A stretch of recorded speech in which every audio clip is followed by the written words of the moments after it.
ನಮ್ಮಲ್ಲಿ ಒಂದು ಹಳ್ಳಿನಲ್ಲಿ ಒಂದು ಗಾದೆ ಹೇಳ್ತಾರೆ, ಇದ್ದಂಗೆ ಹೇಳಿದ್ರೆ ಎದ್ದು ಬಂದು ಎದೆಗೊಂದ್ರು ಅಂತ. ಇದ್ದಾಗೆ ಹೇಳಿದ್ರೆ ಎದ್ದು ಬಂದು ಎದೆಗೊಂದ್ರು ಅಂತ ಒಂದು ಗಾದೆ ಹಳ್ಳಿನಲ್ಲಿ.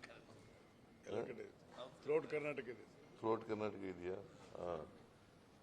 ನಮ್ಮ ಕಡೆ ನಮ್ಮ ಹಳ್ಳಿನಲ್ಲಿ ಮಾತಾಡ್ತಾ ಇದ್ರು ಹಂಗೆ. ಉತ್ತರ ಕರ್ನಾಟಕ ಸತ್ಯ ಹೇಳಿದ್ರೆ ಅವ್ರಿಗೆ ತಡ್ಕೊಳಕ್ಕಾಗಲ್ಲ ಪಾಪ. ಸತ್ಯ ಹೇಳಿದ್ರೆ ತಡ್ಕೊಳಕ್ಕಾಗಲ್ಲ. ನಾನು ಕರ್ನಾಟಕಕ್ಕಾಗಿರ್ತಕ್ಕಂಥ ಅನ್ಯಾಯ ಹೇಳಬೇಕಾಗಿದ್ದು ನನ್ನ ಕರ್ತವ್ಯ, ನನ್ನ ಜವಾಬ್ದಾರಿ. ಈ ರಾಜ್ಯದ ಮುಖ್ಯಮಂತ್ರಿಯಾಗಿ ಕರ್ನಾಟಕಕ್ಕೆ ಕೇಂದ್ರದಿಂದ ಆಗಿರ್ತಕ್ಕಂಥ ಅನ್ಯಾಯವನ್ನ ಈ ರಾಜ್ಯದ 7 ಕೋಟಿ ಜನರಿಗೆ ತಿಳಿಸಬೇಕಾಗಿರ್ತಕ್ಕಂಥದ್ದು ನನ್ನ ಜವಾಬ್ದಾರಿ, ನನ್ನ ಕರ್ತವ್ಯ. ಅದು ಬಹುಶಃ ಅವರು ಕೂಡ ಕೋಲೆ ಬಸವನ ತರ ತಲೆ ಆಡಿಸ್ತೇನೆ ಅಲ್ಲಿ ಕೇಳಬೇಕಾಗಿತ್ತು ಪಾರ್ಲಿಮೆಂಟ್ನಲ್ಲಿ. ಯಾವನೋ ನಾನು ಇವ್ರು ನೋಡಿದೆ ಟಿವಿನಲ್ಲಿ, ಯಾರು ಕೋಲಾರದ MP ಯಾರು ಸ್ವಾಮಿ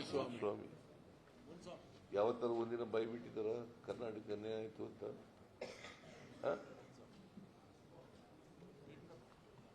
ಯಾವತ್ತಾರು ಹೋಗ್ಲಿ, ನೀವು ಇಷ್ಟು ಕೊಟ್ಟಿದ್ದೀರಿ ಅಂತಾರು ಹೇಳಿದಾರ?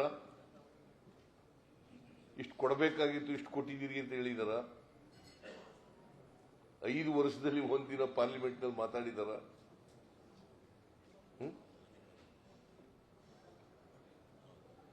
ಈಗ ಹೇಳಿ ನೀವೇ, ಅವರು MP ಆಗ್ಲಿಕ್ಕೆ ಲಾಯಕ ನಾಲಾಯಕ?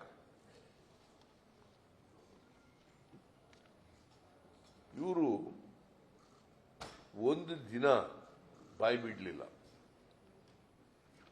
ಒಂದು ರೀತಿ ಕೇಂದ್ರ ಸರ್ಕಾರದಿಂದ ನ್ಯಾಯಯುತವಾಗಿ ಬರಬೇಕಾದ್ರೆ ಕೇಳಕ್ಕೂ ಇವರಿಗೆ ಆಗ್ಲಿಲ್ಲ ಅಂತಂದ್ರೆ ವಾಟ್ ಇಟ್ ಇಂಡಿಕೇಟ್ಸ್?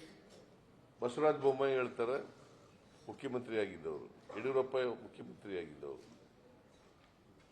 ನಾನು ಅನೇಕ ಸಾರಿ ಅಸೆಂಬ್ಲಿನಲ್ಲಿ ಪ್ರಸ್ತಾಪ ಮಾಡಿದ್ದೆ, ನೋಡ್ರಿ 15ನೇ ಹಣಕಾಸಿನ ಆಯೋಗದವರು ವಿಶೇಷ ಅನುದಾನ ಅಂತೇಳಿ ಶಿಫಾರಸು ಮಾಡಿದ್ದಾರೆ, 5,495 ಕೋಟಿ ರೂಪಾಯಿ.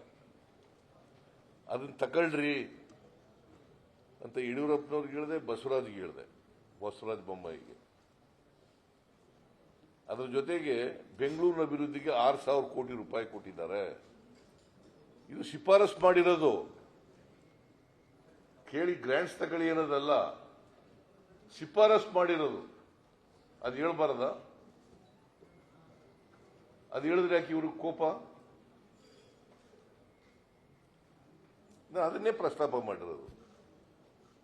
5,495 ಕೋಟಿ ರೂಪಾಯಿ ಪ್ಲಸ್ 6,000 ಕೋಟಿ ರೂಪಾಯಿ, 11,495 ಕೋಟಿ 15 ಫೈನಾನ್ಸ್ ಕಮಿಷನ್ ಶಿಫಾರಸು ಮಾಡಿದೆ. ತಗೊಳ್ರಿ, ಒತ್ತಾಯ ಮಾಡ್ರಿ, ನಿರ್ಮಲಾ ಸೀತಾರಾಮನ್ ಕಚೇರಿ ಮುಂದೆ ಕೂತ್ಕೊಳ್ರಿ, ಹೋಗಿ ನರೇಂದ್ರ ಮೋದಿ ಅವರ ಹತ್ರ ಕೂತ್ಕೊಳ್ರಿ ಹೋಗಿ. ಅದು ಹೇಳಕ್ಕೆ ಅದು ಹೇಳ್ಬಾರ್ದ? ಕನ್ನಡಿಗರಿಗೆ ಅನ್ಯಾಯ ಆದರೂ ಸುಮ್ಮನೆ ಕೂತಿರ್ಬೇಕಾ? This is number 1. Number 2, upper ಭದ್ರಾಕ್ಕೆ ನಾನು ಹೇಳಿದ್ನ,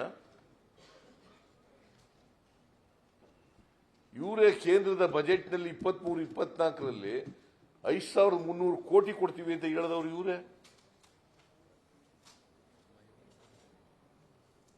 5,300 ಕೋಟಿ ಅಲ್ಲಿ ಅನೌನ್ಸ್ ಮಾಡಿದ ತಕ್ಷಣ ಇಲ್ಲಿ ಬಸವರಾಜ ಬೊಮ್ಮಾಯಿ ಅವರು ಅವ್ರ ಬಜೆಟ್ನಲ್ಲಿ 5,300 ಕೋಟಿ ಕೊಡ್ತೀವಿ ಅಂತ ಹೇಳ್ಬಿಟ್ಟಿದ್ದಾರೆ. ಅದಕ್ಕೋಸ್ಕರ ನರೇಂದ್ರ ಮೋದಿ ಅವರಿಗೆ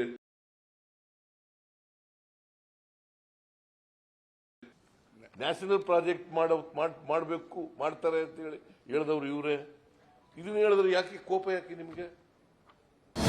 ಅನುಕ್ಷಣದ ಸುದ್ದಿಗಳಿಗಾಗಿ ವಿಸ್ತಾರ ನ್ಯೂಸ್ ಯೂಟ್ಯೂಬ್ ಚಾನೆಲ್ ಸಬ್ಸ್ಕ್ರೈಬ್ ಮಾಡಿ. ಹೊಸ ಸುದ್ದಿಗಳ ನೋಟಿಫಿಕೇಶನ್ಗಾಗಿ ಬೆಲ್ ಐಕಾನ್ ಕ್ಲಿಕ್ ಮಾಡಿ. ಲೇಟೆಸ್ಟ್ ಅಪ್ಡೇಟ್ಸ್ಗಾಗಿ www.vistaranews.com ವೆಬ್ಸೈಟ್ಗೆ ವಿಸಿಟ್ ಮಾಡಿ. ಅಂಗೈಯಲ್ಲೇ ಜಗತ್ತಿನ ಸುದ್ದಿ ತಿಳಿಯಲು ವಿಸ್ತಾರ ನ್ಯೂಸ್ ಕನ್ನಡ ಆಪ್ ಡೌನ್ಲೋಡ್ ಮಾಡಿ.